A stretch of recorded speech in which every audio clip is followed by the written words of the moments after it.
শ্রী চৈতন্য মহাপ্রভু চলে যাওয়ার প্রয়াণের পরে যত তোমার মিনিয়েচার পেন্টিং গুলো তৈরি হয়েছে, মিনিয়েচার পেন্টিং দেখো জন্মদাতাই হচ্ছে বেঙ্গল। মানে আমরা মুঘল কোর্টের পেন্টিং বলছি, কাংড়া, বাসলি, জায়ুর, কিন্তু ফার্স্ট স্টার্টিং পয়েন্ট এখন অব্দি প্রাপ্ত মিনিয়েচার পেন্টিং বাংলা অষ্টসহস্রিকা প্রজ্ঞা পারমিতা। কেউ বলেন 10th সেঞ্চুরি, ওটা 11th সেঞ্চুরি, পাল যুগের। এরপর শ্রী মানে একটা ডার্ক ফেজ গেল, তুর্কি আক্রমণ ইত্যাদি ঝড় গেল। এরপরে চৈতন্যদেবের জন্য আবার রিভাইভ করে যখন এস্টাবলিশড হচ্ছে, পেন্টিং এর উপর একটা বিশাল সুন্দর একটা ঢেউ এলো। সেই ঢেউ তুমি যদি বাঁকুড়ায় যাও, ওখানে একটা ছোট মিউজিয়াম আছে, সেখানে প্রচুর পেন্টিং দেখতে পাবে।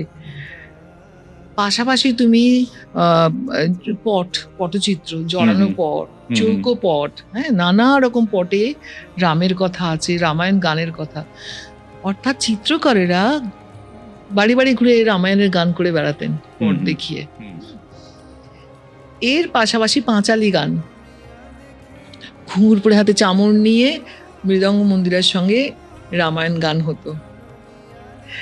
এবং এটা পাল যুগের পর থেকেই ভীষণভাবে শুরু হয়ে গেছিল, ভীষণভাবে। মহিপালের গীত, এই সমস্ত যে গীতগুলো, তার মধ্যে এই রামের কথা টথাও ছিল। এর পাশাপাশি তোমার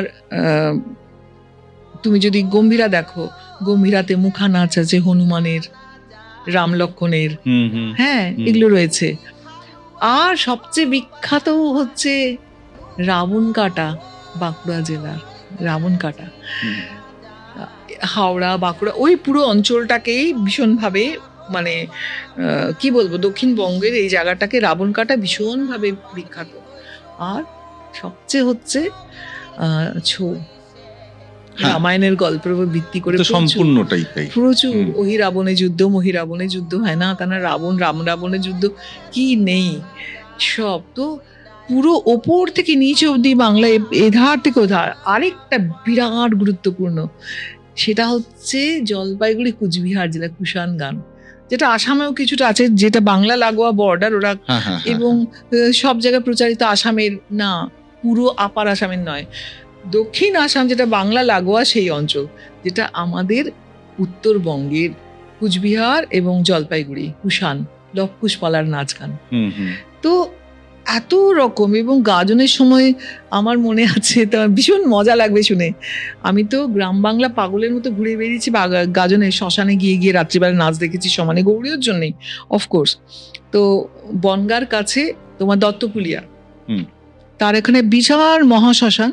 সেই মহাশ্মশানে যাওয়ার আগে ছোট শ্মশান, সেখানে সারা রাত্রি বসে আছি। তো কি হয়, ঢাক বাজাতে বাজাতে বাজাতে বাজাতে 3 জন বেরিয়ে পড়ে, হ্যাঁ, তারা মরার মাথা খুলি নিয়ে আসে। তো ওই যে কোথা থেকে খুঁজে মরার মাথা খুলি নিয়ে আসে, আগে তো মাটি খুঁড়ে শ্মশান থেকে আনতো, এখন রেখে দেওয়া হয় কোথাও পুঁতে টুতে, সে প্লাস্টিক কি জানি না, ওটা তুলে আনে। এবার ভিড় করে সবাই বসে আছি আমরা প্রচুর, ওরা তো, আর এখানে কালী শ্মশানে পুজো টুজো হচ্ছে টুচে, অনেক ধামা কুলো ঠুলো নিয়ে টিয়ে। তো 3 জন বেরিয়ে গেল ঢাকের সঙ্গে সঙ্গে, অন্ধকার গুটগুট করছে, এরকম যাচ্ছে, চলে গেল। আমরা বসে আছি। এবার আমাদের যাতে আড়মোড় ভাঙায়, আমাদের ঘুম না পায়, নানা রকম স্কিট করছে, জানো কি মজার। হনুমান কি করলো বলো তো, আটা দিয়ে মুখে এরকম করে লাগিয়ে নিল, হনুমান সাজলো, সব বাঁদর হনুমান, বুঝলে, করে, আর খড়ের ল্যাজ বানালো, করে ল্যাজে আগুন দিয়ে দিল, করে আগুন লঙ্কা কাণ্ড জ্বালাচ্ছে, মানে এই ছোট ছোট স্কিট। গাজনের সময় আমি না অবাক হয়ে গেছি দেখে। হ্যাঁ, কেউ একটা রাম সেজে ফেললো, একটা ধনু কোন গাছের ডাল নিয়ে আসলো, তীর করে ফেললো, এটা দেখেছি। তো তারপরে তো ওরা 1-1.5 ঘন্টা আমরা এইসব দেখছি, হাসাহাসি করছি, মজা করছি, আমি আর অমিতাভ। তখন তোমার ওরা ওই ঢাক বাজাতে বাজাতে ওরা অন্ধকার থেকে না মরার মাথা খুলে আনলো, তারপর যা নাচ শুরু করলো না, এরকম খাড়ানি, মানে আমাদের উপরে খাড়ানি, এই মানে এমন উদ্দাম, মানে আমরা ভয় পেয়ে যাচ্ছি, আমাদের উপর খাড়ানি মেরেই দেবে। ওই করতে করতে করতে করতে তারপরে ওই কালী মন্দির থেকে না, ওই বড় বড় ঝুড়িতেই সব মরার মাথা খুলি টুলিগুলো রাখলো টাকলো, সেটা নিয়ে নাচতে নাচতে ওরা এলো, ওটা মহাশ্মশান থেকে ছোট শ্মশানে। আগে না বাড়িতেই সব পোড়াতো, জানো তো, এখনো গ্রাম বাংলাতে ওগুলো রয়ে গেছে, ওই ছোট শ্মশান বাড়ির মধ্যে ওইখানে আনলো, আচ্ছা। সেখানে এসে আবার সে অন্ধকারের মধ্যে থেকে কালীর আবির্ভাব, অন্ধকারের মধ্য থেকে শিবের আবির্ভাব। আর শিব এসে এরকম করতে করতে না শুয়ে পড়লো শ্মশানটার মধ্যে, ওই মাটি যেখানে পোড়ায় আর কি। আর কালী নাচতে নাচতে আসছে আর এরকম করে রক্ত দিয়ে আমাকে, রক্ত দিয়ে আমাকে, রক্ত এইসব করছে।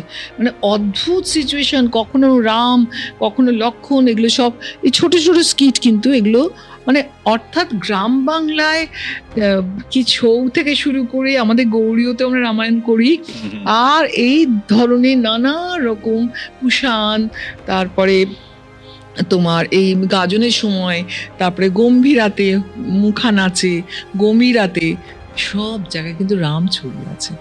একেবারে ভেতরে পাঁচালিতে সাংঘাতিক ভাবে রামায়ণ এবং মহাভারত